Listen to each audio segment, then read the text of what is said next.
Hi, it's Mrs. Cheney. I want to prepare you for painting at home. We're going to do a lot of little studies. We're going to be painting with watercolor the rest of the semester, and I wanted to have a little refresh. I gave you this information at the beginning of the semester, but it's been a while, so I want to talk to you about some things, okay? First of all, you were given a plethora of canvas papers, canvas panels, all that kind of stuff, and you need to know the differences. First of all, canvas paper, it feels like poster board, okay? Hear that sound? It feels like poster board, yet it has a texture to it, all right? It's very much like poster board. This one side has a weave on it. You can't see that. Yeah, you still can't see it under the camera. One side has a weave on it, and the other side is smooth, okay? You want to paint with the one with the weave. Watercolor paper, they both tear. I'm trying to figure out a way to tell them apart. Watercolor paper tends to be more little round bumps, where canvas paper has lines in it, all right? If you're not sure, take watercolor and just put a spot of watercolor in the corner and see if it's runny and see if it takes, all right? You might be able to switch back and forth, but I should have labeled for you. Some of the canvas paper is easy to tell because it might have a fabric on the back where it looks like linen, all right? And it's more fabric-y. It depends on the brand that I gave you. Like this one has a yellow side to it. Again, you can't see that under the camera. And then the prime side is whiter, all right? Where watercolor paper is white on both sides. If you're not sure, I don't know how to tell you a different way to tell them apart, but we're going to be doing a lot of little studies and we're going to use up the acrylics that you have in your container, okay? If for some reason you need more acrylics, you feel free to email me and I will set up a date to meet you up at school and we can refill it. It does not necessarily have to be during the school hours, 7 to 3, because I know that you guys, some of you can't drive and that might be a problem. I won't do weekends, but I can do afternoons and evenings, if you need to meet.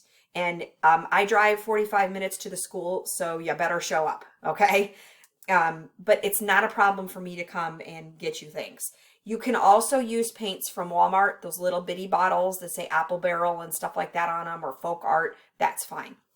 You need a surface to paint on. I have a drafting table here. It's at home and it's a black Formica surface, so it wipes off. But another idea might be to take a piece of drawing paper and dedicate it to painting on. This one even has a spot already. You can dedicate it to painting on, or a piece of newspaper, a piece of wax paper, a piece of aluminum foil, something that you can put underneath your painting surface. Okay, so I'm going to put this paper down. You need some sort of a container to put, I'm having lighting issues. I think that's better. Some kind of a container to put water in. This says sour cream. I have water. Don't want to tip it too much. An old coffee cup would be great. That'll work also, but it could stain. I have a white coffee cup, and if I use it all the time, and don't clean it, the paint will stick. So you could ask your parents. You were given a container with a red lid with a bunch of little cups with paints in them, all right? You were also given a round palette. I don't have one here at home. It's got little wells in it, and you could scoop out with your palette knife little blops of paint in it, all right? And if it has a lid, you could put a lid on and snap it on. It has to be really tight to keep it airtight, all right? I have a different kind of palette at home. I have the luxury of having this really nice palette. Let me put it on the black surface so you can see it a little better. This thing has a lid and it snaps down like Tupperware. See, like this? Another thing that's really cool that you could do is that container that I gave you with the red lid, you can use that as a palette. Like put your paints on the inside of that and just keep all your little cups out of it. You can use that. The only problem is it has deep sides, and when you stick your arm over the edge of it to paint, the sides might get in your way.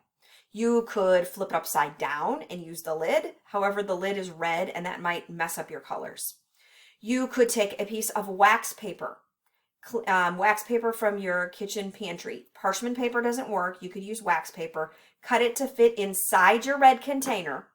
Push it down inside of it. Put all your paints on it, okay? And then when it's cleanup time, you just lift that paper out and throw it in the trash. Or if it has a lot of paint, pop your lid on the top of it and it would keep your paint wet inside for a long period of time. That's another thing that you could do, okay? And then when it comes to cleaning up to return me that empty container, you could just throw that wax paper away. But that only works with wax paper, all right? In my classroom, we use styrofoam plates. You could use a paper plate, a styrofoam plate. A paper plate is going to absorb your paint, okay? It'll slowly soak into the paper. You do need styrofoam kind, like the kind that I gave you. It doesn't have to be round. It could be the tray kind with the dividers. You could use like the lid from the sour cream, any plastic container. Cool Whip tends to have a bigger lid. You know, Tupperware lids work too. If you're willing to sacrifice one, please ask your parents. My palette's really nice. It has these snap-on lids and I can lock it up and it stays wet for months. All right, let's talk about the palette. I scored out some paints at school, and these are the colors I have. I have the alizarin crimson, which is that brownish red. It looks like blood. I have a cadmium red. Okay, honestly, I think that's magenta. Cadmium red, cadmium orange, and there was my cadmium yellow. This is yellow oxide. Okay, I have Viridian green. I didn't grab any from school, but this is one of those little bottles from Walmart, and you could tell it's runny the way it fills the well. I hate that kind of paint. I'm going to try to avoid using it. Phthalo green. This said bright blue on the bottle. I guess it's more of a light cobalt. My phthalo blue. My dioxide purple. Looks like blue under the camera. I have a lot of white. Can you see it there? Okay, I've got white. And then I've got my browns. Mars black is easy to tell. And then my browns. Burnt sienna, my favorite color. Raw sienna. Sorry, raw umber and raw sienna. Okay, I didn't grab any burnt umber. I couldn't find any. So those are generally the colors that you have. You might be missing one or two of them, but you have enough to get going on this assignment. Okay. Make sure that you are in an area that you can paint and you can clean up easily. Remember, you are at home and you are not in the art room. It is not smart to paint over the carpet. All right.